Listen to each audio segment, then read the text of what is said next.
Hey everyone, John Austin with Atlantis Plumbing. I know we've got some cold weather coming up, and I'd like to give you guys some pointers on how you can protect your home. Okay, so one thing that you can do to help the pipes from freezing is to keep your faucets on just a little bit.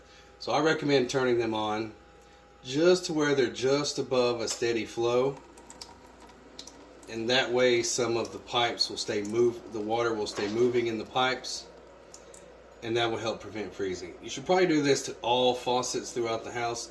That way that water that is distributed to all those water distribution lines don't freeze up. All right. Another thing you should do as a precaution is to turn the water source off to your outside hose bibs.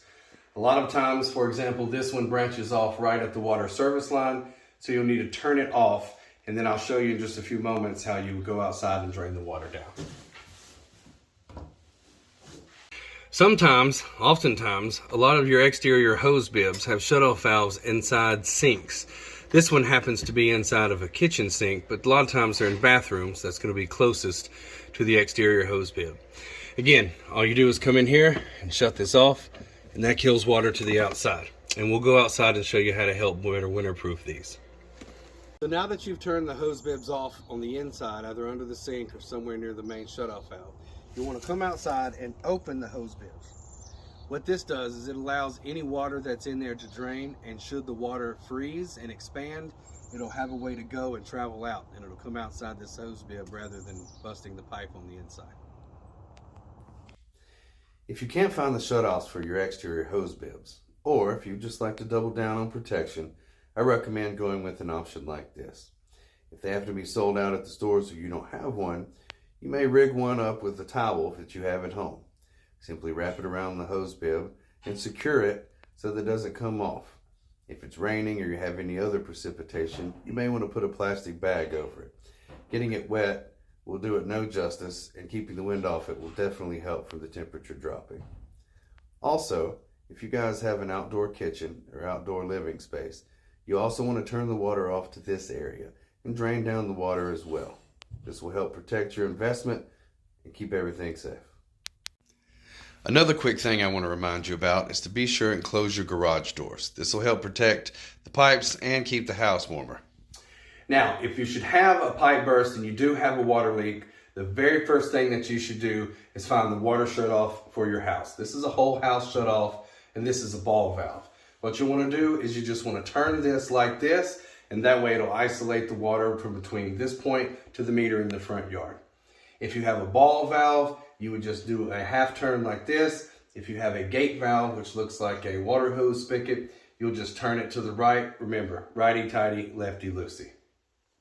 All right, so in the unfortunate event that you do have a pipe freeze and break in your house, and you can't find the whole house shut off on the inside or crawl space to turn the water off, you'll need to find your water meter.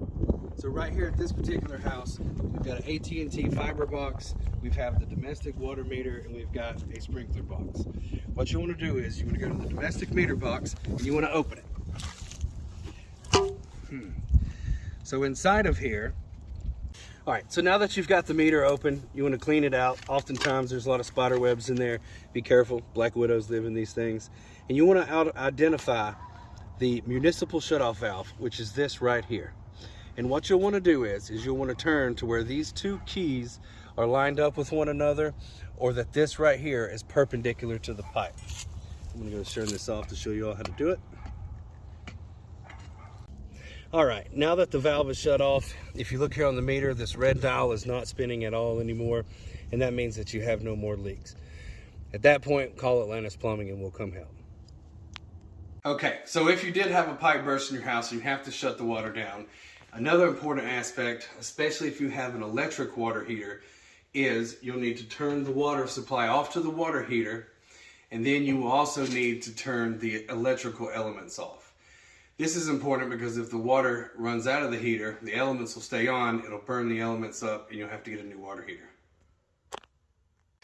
Okay, another important aspect is you'll need to kill the power to the water heater so you do not burn the elements up. A lot of your newer water heater installations on electric will have a disconnect box that is close by. As you can see, this one right here goes straight into the wall, so we'll have to find the breaker in the breaker panel and turn this off. Okay, since that water heater did not have a local disconnect, we had to go to the breaker panel and find the breakers that are labeled, well, in this case it is H2O, presumably for the water heater. So all you would need to do is shut these off, and that'll prevent your elements from getting burned. I hope you all have found this helpful, and if there's anything we can do to help, please let us know.